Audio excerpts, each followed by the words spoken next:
বন্ধুরা, সুইটি কিচিং থেকে আপনাদের সবাইকে স্বাগত। বন্ধুরা, প্রচুর পরিমাণে কিন্তু কাঁচা আম পাওয়া যাচ্ছে, আর হালকা হালকা কাঁচা আমের আঁটি হয়েছে। ওই আমের আচারটা করলে কিন্তু খেতে খুব ভালো লাগে। এই যে দেখুন, আমগুলো নিয়েছি। এই যে একদম টাটকা টাটকা আমের আচার করব, তেলের আচার। একদম 2 বছর রেখে খাওয়া যাবে এই আচারটা। বন্ধুরা, আমগুলো কিন্তু সুন্দর করে কেটে নেব।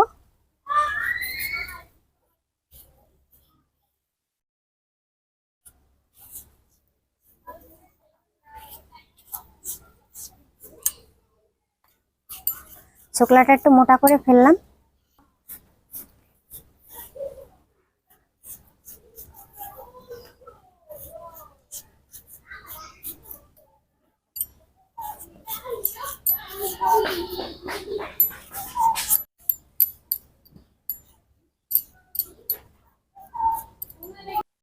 আমগুলো কিন্তু আগেই পরিষ্কার করে ধুয়ে নিয়েছিলাম।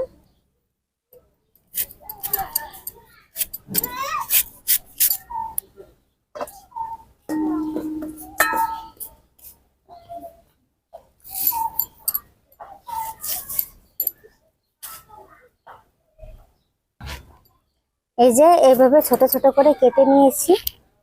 এই যে দেখুন বন্ধুরা, দেখুন আমটাকে কিন্তু ছুলে নিয়েছি। এই যে এইভাবে কেটে নেব।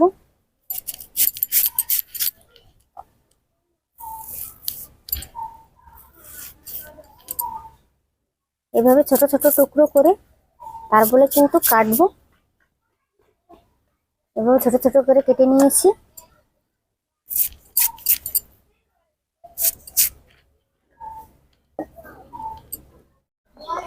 দেখুন বন্ধুরা, আমগুলো কিন্তু কেটে নিয়ে এসেছি। লবণ দিয়ে দেব।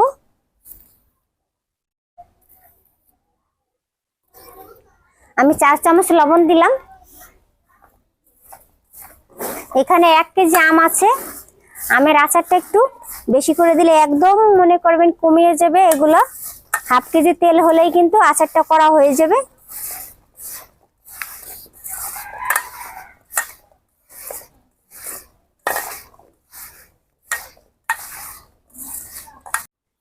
বন্ধুরা, আমটা কিন্তু 3-4 ঘন্টা রাখার পরে এই যে লবণ দিয়ে মেখে কতটা জল বেরিয়েছে, অনেকটা জল কিন্তু বেরিয়ে গেছে।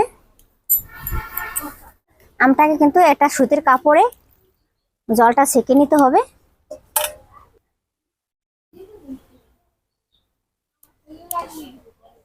বন্ধুরা, এই যে এইভাবে চেপে চেপে যতটা সম্ভব কিন্তু জলটা বের করে নিতে হবে।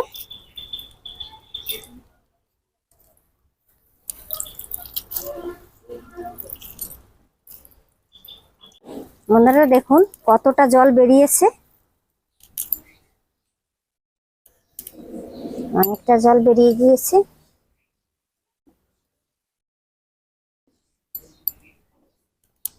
জিরার গুঁড়া 1 চামচ, হাফ চামচ হলুদ গুঁড়ো, 1 চামচ লঙ্কা গুঁড়ো, ধনিয়ার গুঁড়া দেবো 1 চামচ, সর্ষে গুঁড়া দেবো 2 চামচ। আমি চিলি ফ্লেক্স নিয়েছি 2 চামচ দিয়ে দেবো। শুকনো লঙ্কা একটু টেলে তারপরে কিন্তু আমি গুঁড়ো করে নিয়েছি, আধা ভাঙা করে নিয়েছি, গুঁড়ো করে নিয়ে পুরোটা। হাফ চামচ লবণ। আমি কালো সর্ষে দিয়েছি, আপনারা চাইলে কিন্তু সাদা সর্ষেও দিতে পারেন। কালো সর্ষেটা দিলে কি হয়, সেক্ষেত্রে কিন্তু অনেকটা ঝাঁঝালো হয়, খেতে খুব ভালো লাগে। এই যেভাবে দেখুন একটু জল নেই, একটু শুকনো শুকনো হয়ে গিয়েছে। বন্ধুরা, আমি কিন্তু রাঁধুনি সর্ষের তেল নিয়েছি, আপনারা কিন্তু যে কোনো ব্র্যান্ডেরই সর্ষের তেলটা ব্যবহার করতে পারেন। আমি এখানে 1 কর মতো তেল দিয়ে দেব।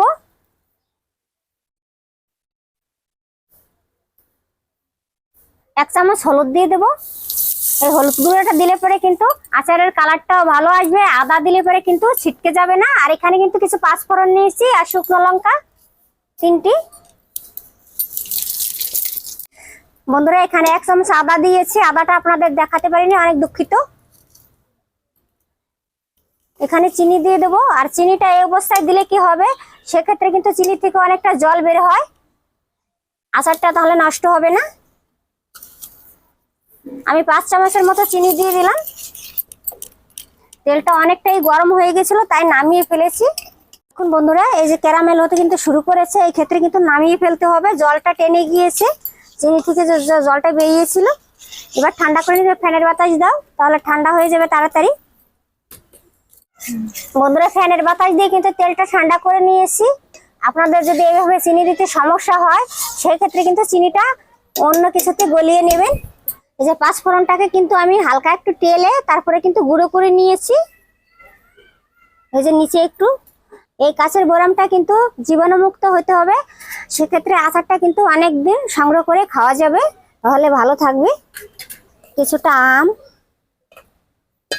ভরে নিলাম, একদম সহজ পদ্ধতিতে বানিয়ে দেখালাম আপনাদের। আপনারা কিন্তু সব বানিয়ে কমেন্ট করে আমাকে কিন্তু জানাতে ভুলবেন না।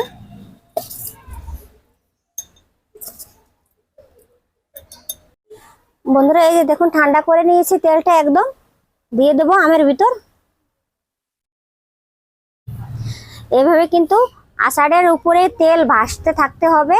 আমটা যদি দেখা যায় সেক্ষেত্রে কিন্তু নষ্ট হয়ে যাবে। আর এই যে যে মশলাটা ছিল, সেই মশলাটা দিয়ে দিলাম, পেছনে একটু দিয়েছি আর উপরে একটু দেব। পাঁচফোড়নটা কিন্তু দিতে হবে, তাহলে কিন্তু সেক্ষেত্রে ভালো হবে।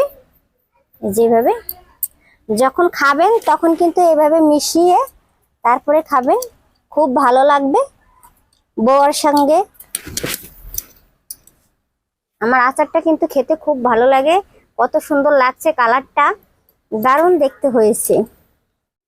বন্ধুরা, আচারটা তৈরি হয়ে গিয়েছে, আর কিছুদিন পরে কিন্তু এই আচারটা 1 সপ্তাহের মতো রাখতে হবে। রাখলে পরে কিন্তু আপনারা কিন্তু এইভাবে যদি চিনিটাও আলাদা করে গলিয়ে দেন বা তেলের সঙ্গে দেন, যেভাবে দেন কিন্তু চিনিটা গলাতে হবে, তাহলে রোদ্দুর না দিলেও কিন্তু আপনার এই আচারটা অনেকদিন রেখে তারপরে খেতে পারবেন।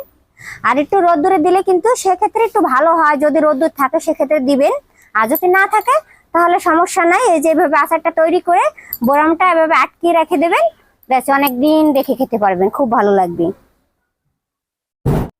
দেখুন বন্ধুরা, এই যে আমাদের মূল আচার একদম চলে এসেছে সামনে, দেখতে কিন্তু অনেক লোভনীয় লাগছে। আর বন্ধুরা, এরকম নিত্য নতুন ভিডিও পাওয়ার জন্য প্লিজ চ্যানেলটিকে সাবস্ক্রাইব করবেন, আর পাশে থাকা বেল আইকনটি অবশ্যই ক্লিক করবেন। সাথে থাকার জন্য অসংখ্য ধন্যবাদ। ভালো থাকবেন, সুস্থ থাকবেন। আচ্ছা, এভাবে রৌদ্র দিয়ে আমি রেখে দেবো।